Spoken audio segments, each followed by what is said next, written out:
Good morning, everybody. April 22nd. We are the Proven Performer crew, John, Darin, and Anthony. Good morning to you all. Anthony, what is our quote of the day? Today's quote is, "Don't wait for an opportunity, create it." Let me ask you this, or let me say this one more time. Don't wait for an opportunity, create it. John, can you tell us a story where you created an opportunity instead of waiting for one? The first thing that came to mind when you said create an opportunity is build your relationships, right? So a lot of times people have to decide to do business together, especially in our business. You have to say, okay, I want to do business with this person. I'm going to send them information on deals. They're going to send me information on deals. I'm going to give them feedback. I'm going to talk to them about their personal life. I'm going to build a relationship with this person, right?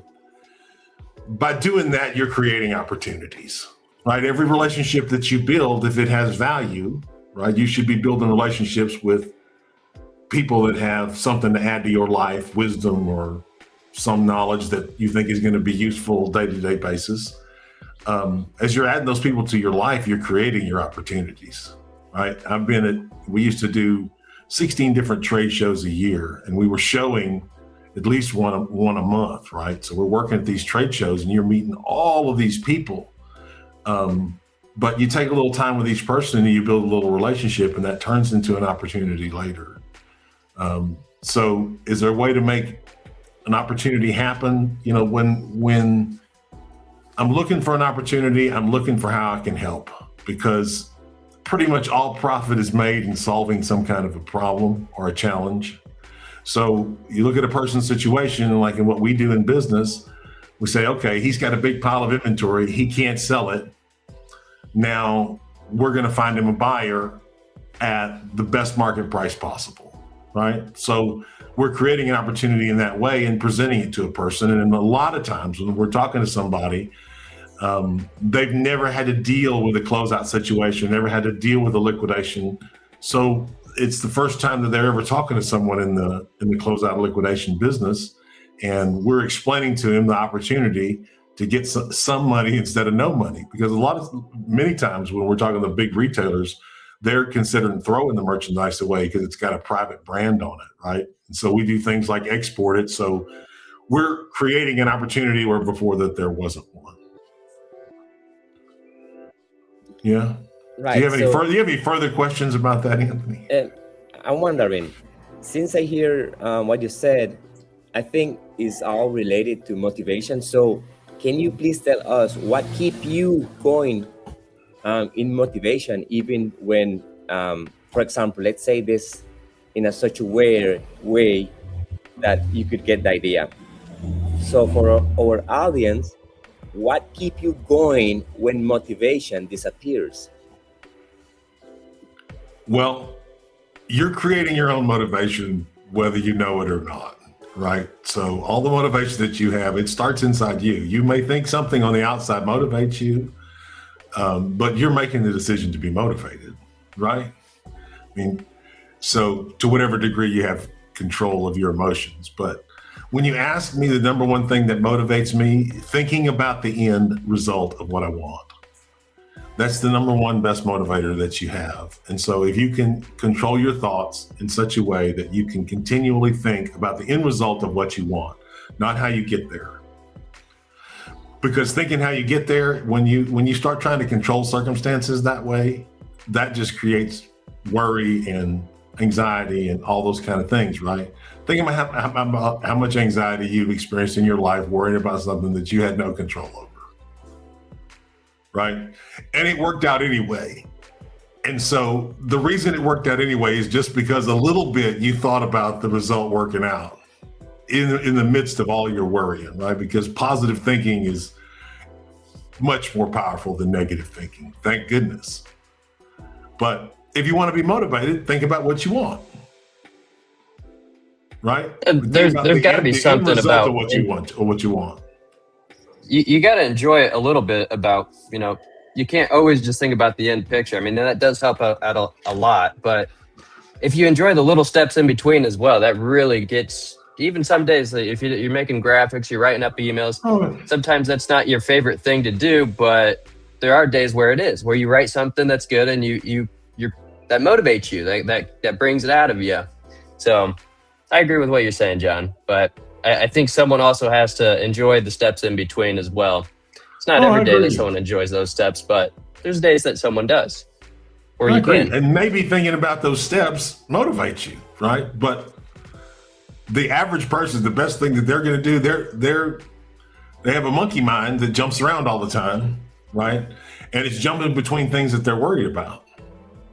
Yeah. And thinking about those things just gets you more of those things. So, what would be your number one recommendation for those who have that monkey mind, right? To keep it just still. Well, I've meditated for at least 30 minutes a day for 15 years, right? Sometimes I've meditated for 2 hours a day or 3 hours a day, right? But at least 30 minutes a day. And so you just need to stop. Most people, they don't stop. And the telephone makes it much worse, right? Because it's a dopamine hit and a dopamine hit and a dopamine hit and a dopamine hit. And anytime your emotions are engaged, you can't see the truth of something. The only way you can see the truth of something is to have no emotional opinion about it. The moment it moves your emotions, you don't see the truth of it. Yep. I tend to think catch about it. myself Yeah. off guard, and what it is for me, it's I work on my breath work all the time, and for me, I'll notice that I have shallow breath, and so when I notice that in myself, I focus just mainly in on my breath, and that brings me back into honing in onto what I'm focused in on. So here's the next question that I think that our audience would like to know. What's something you had to unlearn to become who you are today? Is that for me or is that for Darin or is that for both of us or what is it? That's for you. That's for you. Something that I had to unlearn everything. I mean, from the moment you're born, people start teaching you things that didn't work out for them. You understand what I mean? From the moment you're born, all of the people around you, not pointing fingers at anybody, start teaching you things that didn't work out in their life, and they teach you to do the same thing. So what would be the main thing that you had to unlearn to become who you are today? The first thing that came into my mind when you said that, the thing I had to unlearn was hell doesn't exist anywhere but on this planet. Right? Because it had been driven into me since I was a little child that if I did not please this unseen God, I was going to spend eternity. Right? So when you said that question, that's the first thing that popped into my head. And for anybody who doesn't know, I was an evangelical preacher for 15 years of my life. But undoing that one thing, God's not going to eternally punish anybody. That was a big thing. The second thing was just then followed closely behind that was I'm not afraid of dying anymore. The ultimate of letting go. Do you have an answer to that one? I mean, we got 1 minute left for it's time for Darin's business question of the day. I'm not a real big religious person, but I would say that heaven is, I think it's written in the Bible, correct? Heaven is in our own hands, correct? That was written in there at some point. And so if it's in our own hands, well, that means hell is as well. And so that's right. We're here now. We got to make the most of it while we can. Yeah, I agree with you completely. I agree also. So what fear did you have to face recently?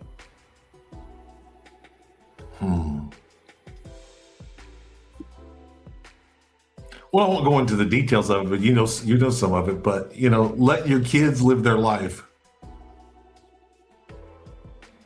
right? Because an old quote comes to mind. buy them books and send them to school, and what do? They eat the pages.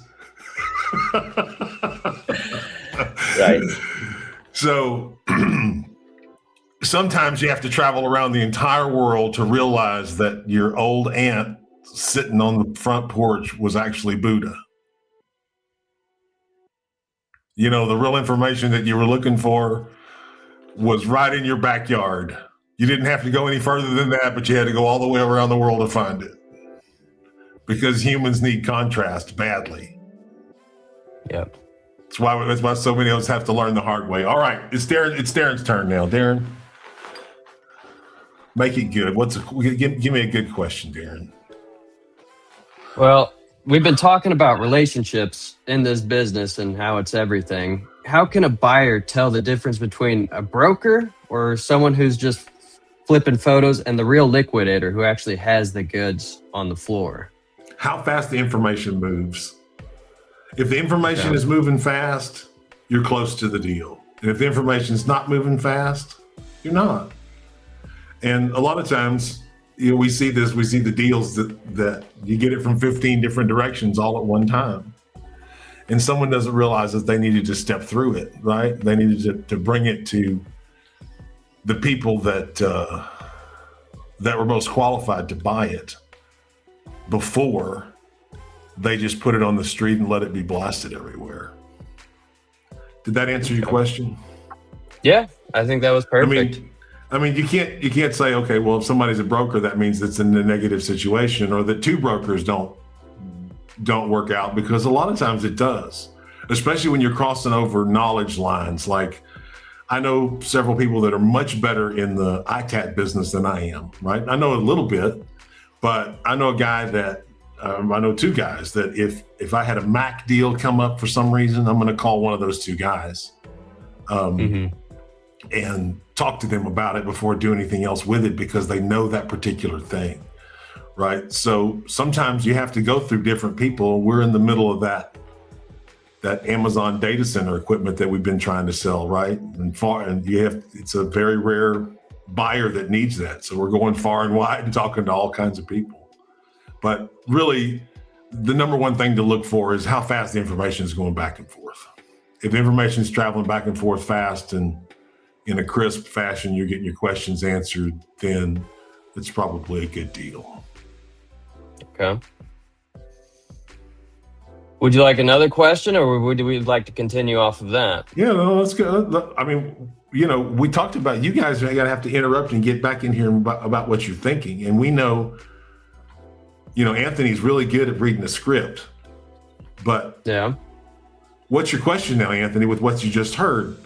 Right? Get in here and participate. I told you got to go back to school all the time, right? No, I'm listening and learning.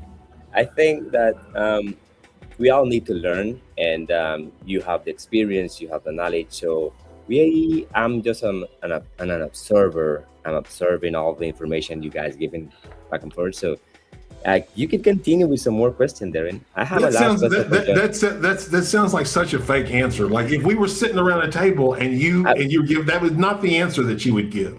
Because you know that I have a bunch of questions, right? You have a bunch of questions. Well, Darin, what do you want to do at this point? You want to go back to Anthony's question? You want to do your question? I mean, really, we're 13 minutes in. We've lost most of our audience now. Oh, yeah. So anything we say here will not be seen unless we commit some crime 100 episodes from now. Then the news watches them all to see what our personalities were like. But go ahead. Go ahead, Anthony. Oh, no. You go ahead. I think you have more questions. I did like 3 or 4 questions, and I don't want to keep you from making some more questions. All right, John. So we're seeing a lot of instability globally right now with the war that is going on. Do you think, how does this affect our business, and what are the trickling effects that come off of that? Will we see more overstock eventually? Well, when people get killed, it's never a good idea, right? And when you see the stock market jerking up and down and going back and forth, I was showing you guys the other day the CNN's fear or greed meter, right?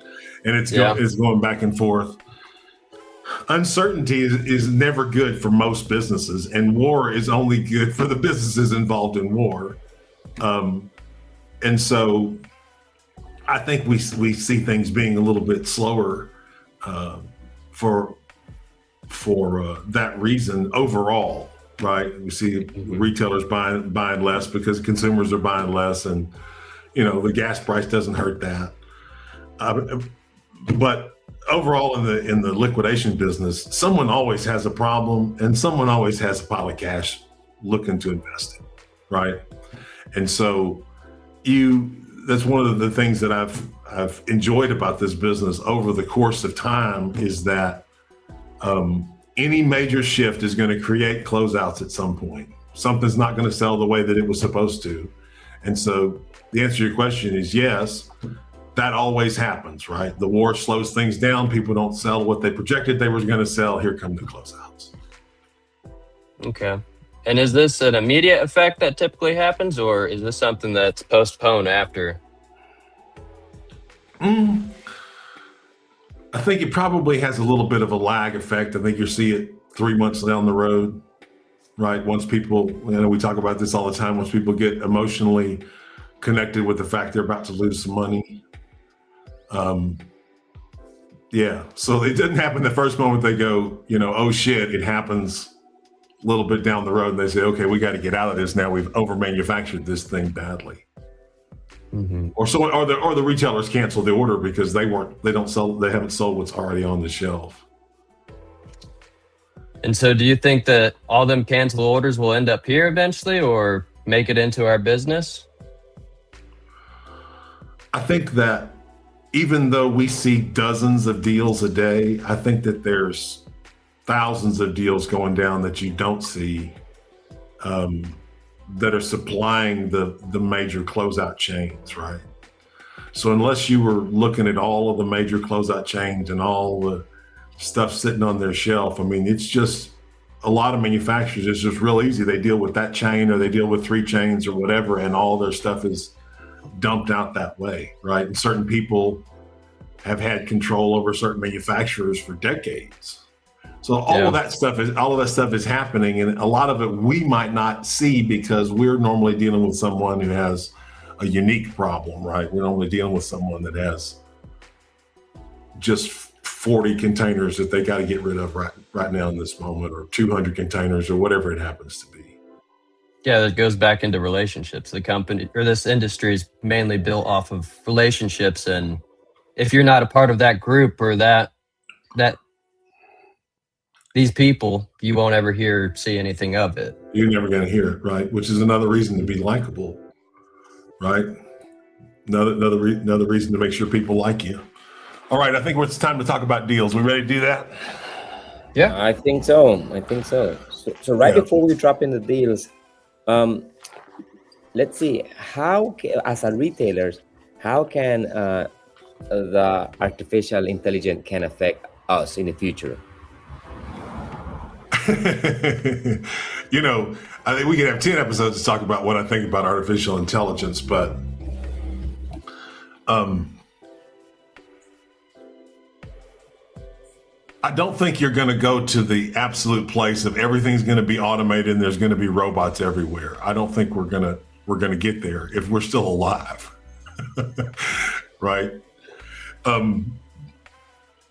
Ever since they did those automated systems where you get on the phone and you call and you have to push 1 for this and 3 for this one, no one likes those. I think that there's like 3 introverts sitting somewhere in an apartment in a major city that might like that, and no one else likes it. Everyone wants to talk to a person,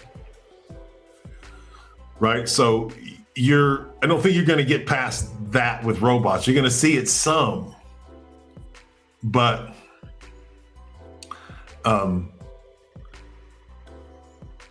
when you're asking about how it's going to affect retail, the first thing that came to mind about that was all the cameras and how they now are studying behavior of people actually standing in the store, right? And they've been doing this for several years, but the artificial intelligence is going to make it that much better. where they see the posture and you pick a product up and you look at it and how long you manipulate it and whatever else, right? You're going down the aisle and your behavior and everything that you're doing, artificial intelligence is recording it and analyzing it. Then they give that information back, and you're obviously increasing your sales on certain items because you're able to place them differently or create this packaging is very attractive. I mean, the amount of data is just endless there. That's just one thing, though. I mean, AI is going to really change a whole lot of things. What else could it change in retail? I often thought that if we took all of our sales data from all the closeouts we've ever done and put all that into an AI, then you could present deals to it and it would tell you which deals were more likely to sell, because many times we get surprised. We think this will surely sell and it won't sell for anything, and something else that we think, oh my goodness, this is never going to sell, and it instantly sells.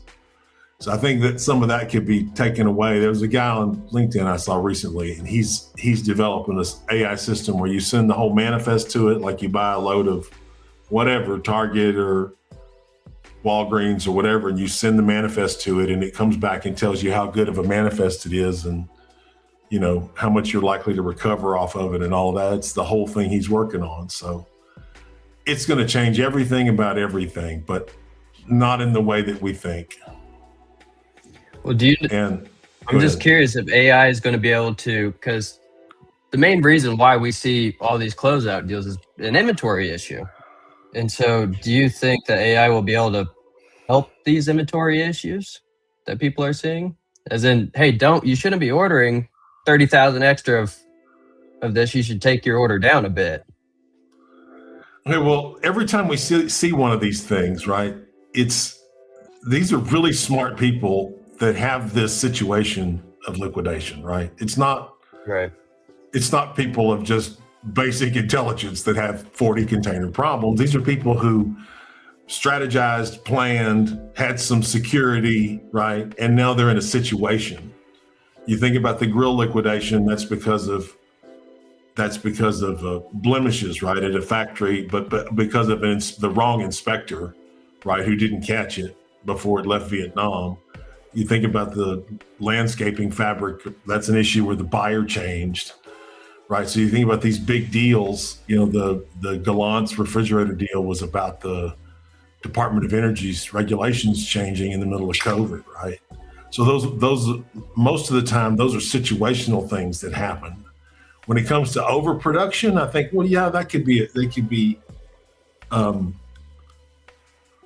maybe that could be minimized with artificial intelligence, but it's not going to be able to decide, okay, well, we're going to go to war, right? I don't think it's not going to have that kind of prediction ability. But one thing I do know is that we can't imagine what something infinitely more intelligent than us is going to do or think, any more than my dog can look up at me and understand what I'm thinking. His consciousness is not there, right? And that's the same thing with me looking at an artificial intelligence. It doesn't matter how intelligent I am. It's so intelligent that I can't even imagine what it thinks or what it would do or how it would justify things. Would it even care about morality, for example, right? Okay, I think it goes into a deeper. It's dead silence there. You can't be dead silent. Yeah, you have to speak. Go ahead, Darin. What were you going to say? Well, I think it goes into a much deeper. Someone could just take that and go off as long as they wanted to and just say, well, you know, it depends on what someone programmed AI to do. Is it save the earth? Well, why would AI want to save the earth if it really just wants to save itself? It's not going to matter what you programmed it to do. It's when it can self-improve at an exponential level, right? Because we have not even had the discussion of artificial intelligence in combination with quantum computing. That's not even something we're thinking. None of this server stuff, none of the AMD, none of that has anything to do with quantum computing. I mean, if you supercharge it that way, what you programmed it to do won't matter. It's going to matter what programs it to do when it Right. is infinitely more intelligent than all of us poor mammals on this one little rock floating around a universe so big that our mind can't even grasp it, how big it is. Because when you just say, well, there are 5 billion galaxies, right? 5 billion galaxies, each containing hundreds of millions of planets. And trillions of stars. And trillions of stuff. You just can't even get your brain around it, right? Yeah. Only Elon can think in trillions because he's probably going to be the first trillionaire, supposedly. All right, can we talk about surplus now? Yeah. Let's go. All right.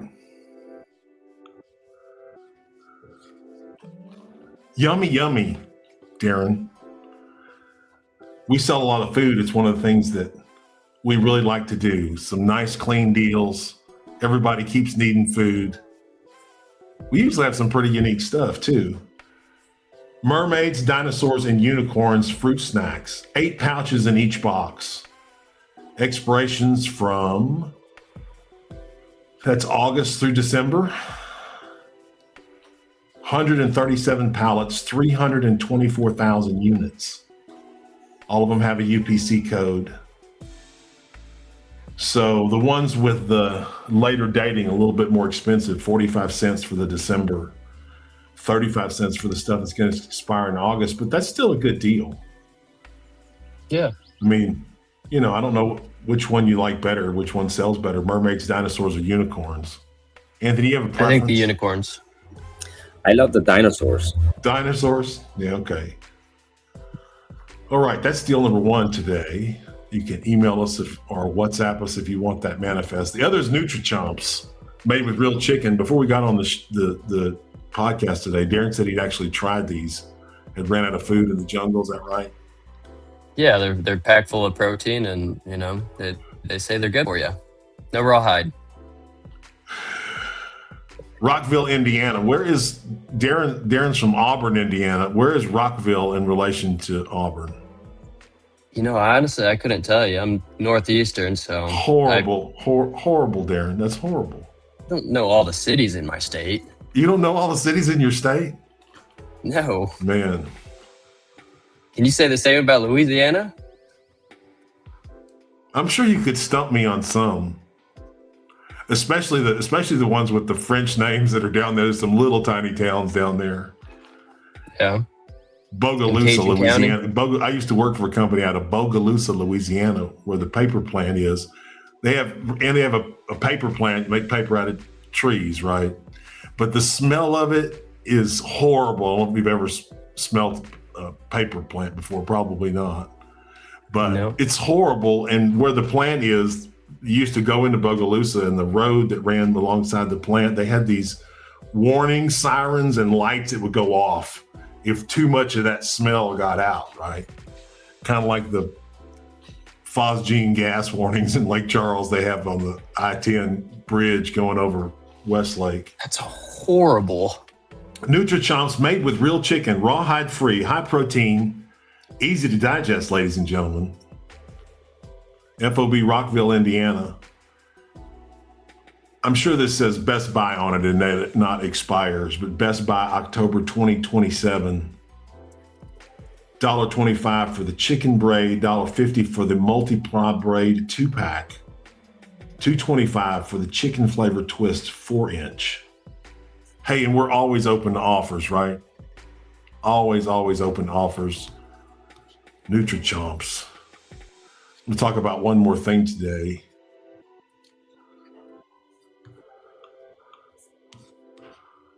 Oh, in Rockville, it's just west of Indianapolis. Don't forget to like and subscribe.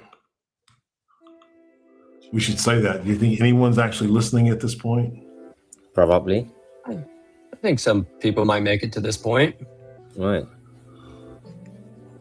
Probably. We've got a deal on a tremendous amount of ceramic tile that showed up last night. And I know people had, for a while, were asking me a lot about tile. And so we want to get more information on this tile deal. reach out to us by email or by WhatsApp, which is what we prefer. I believe there's 320,000 square feet of this tile. So assorted in all the various colors that you see. And there'll be some more You know how many details truckloads down that in is? the email. I don't, not off the top of my head. Yeah, I'll be better prepared tomorrow, I promise. Don't fire me. All right. Everybody, if you listen this far, thanks so much. We appreciate it. I'm John Clark, along with Darin Fingerson and Anthony Ferguson. We are Proven Performer. We solve big inventory liquidation problems and hopefully talk about subjects that interest you. Have a great day, and we'll see you tomorrow. See you guys tomorrow. Ciao.